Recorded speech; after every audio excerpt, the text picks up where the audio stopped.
In this video, I'm going to show you how to join a Telegram group with QR code. Now, in order for us to get this done, I want you to go ahead and open your QR code first. Now, depending on where you have received it via email, text, a group, or messaging from other social media apps, you can definitely just open it and then take a screenshot of it. For example, I have done so in my case. And then what I'm going to do is head over to Play Store or App Store, and we are going to download a QR scanner. So in my case, I use this particular app right here, but there are tons of options. Now, say for example, you have the app installed already, just go ahead and hit open.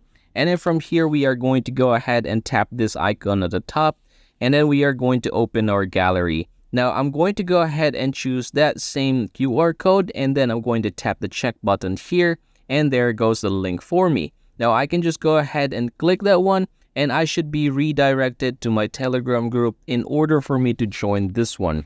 So I'm just going to tap the join button just like so, and we are done, everybody. So yep, that is just how easy it is to join a Telegram group using a QR code.